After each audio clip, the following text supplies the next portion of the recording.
Hello and welcome to the August edition of the Dot Report. This month, we're covering a wave of AI-powered hacking tools now for sale on underground forums.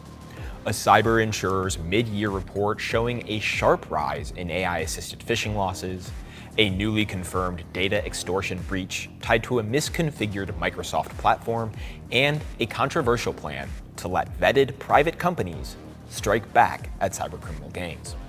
Before we get into our stories this month, make sure to check out even more coverage in the podcast version of the Dot Report on Spotify, Apple Podcasts, or wherever you like to listen. Now, let's jump right in. Cybersecurity firm Trellix has become the latest source pointing to how accessible sophisticated hacking has become thanks to artificial intelligence.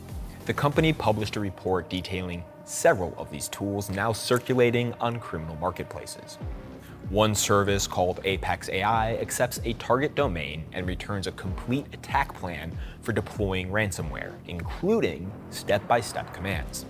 Another, marketed as a commercial cryptic service, claims it can help attackers bypass signature-based detection tools, including the likes of Windows Defender.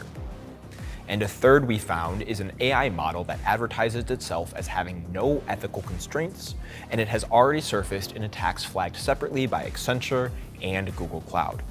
Researchers say this shift is significant specifically because it collapses the learning curve that once separated skilled hackers from casual ones. Chaining exploits together used to require years of specialized knowledge, but now someone with little technical background can generate an attack plan that mirrors the sophistication of a nation-state actor, all from a single prompt. The lesson here is that the barrier to launching a serious attack keeps getting lower. Defenses that were built around the assumption that sophisticated attacks require sophisticated attackers no longer holds up. Detection monitoring and response capabilities matter more than ever, regardless of how unskilled an attacker might otherwise be. And while these tools are lowering the bar for attackers, insurers are already seeing the financial impact of that shift play out in real claims. Cyber insurance Resilience released its mid-year report, and one figure stood out specifically.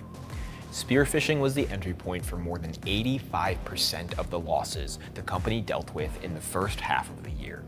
2 years ago, that figure was just 18%. Now, Resilience noted that AI hasn't introduced a new category of attacks so much as it's made an old one far more convincing and effective. Social engineering is the same tactic it's always been, just executed with far more polish. Ransomware extortion still accounted for roughly 3/4 of business losses, even though it only made up about 6% of total incidents. This is a reminder of just how disproportionately costly a successful ransomware attack remains.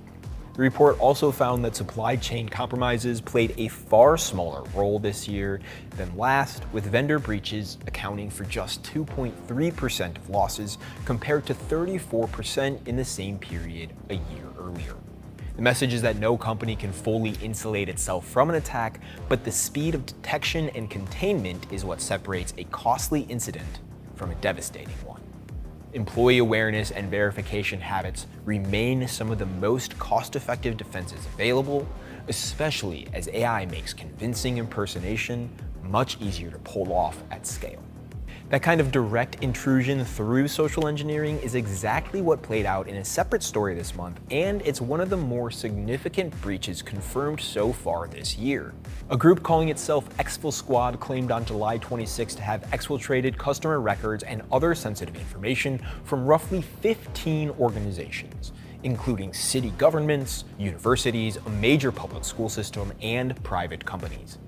After being met with skepticism, the group released samples of alleged data, and researchers at Fortra corroborated the breach claims this month.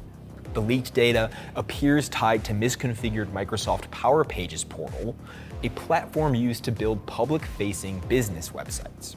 The misconfiguration allowed unauthorized access into Microsoft D365 environments, leading to public read access on records that should have stayed private.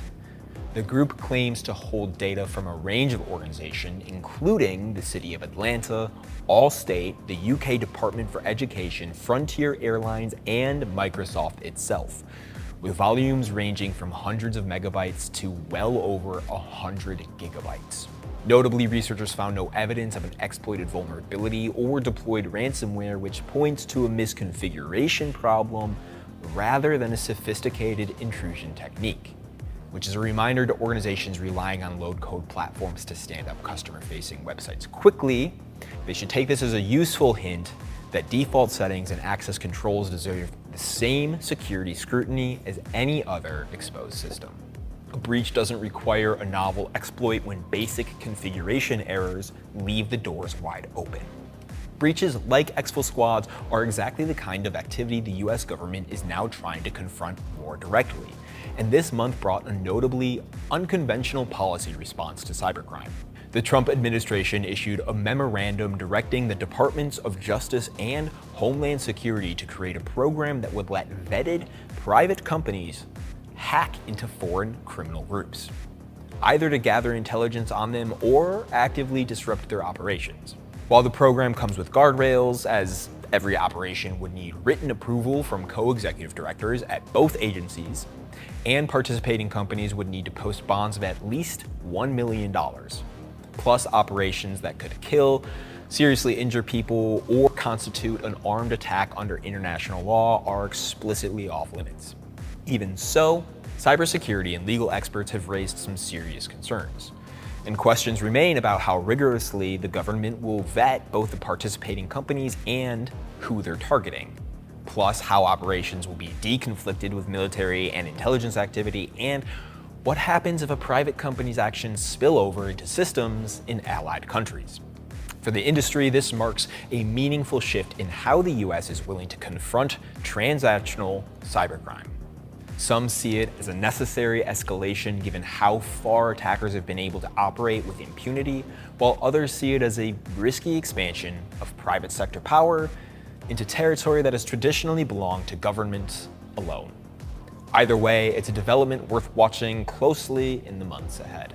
And that's going to be it for this month. So as always, thank you for watching. And remember, if you want more news from the Dot Report, you can hear these stories plus several more covered in our podcast report on Spotify, Apple Podcasts, or wherever you like to listen. I'm Andrew Mancini with Dot Security, and this has been the Dot Report. Browse safe out there, and we'll see you next month.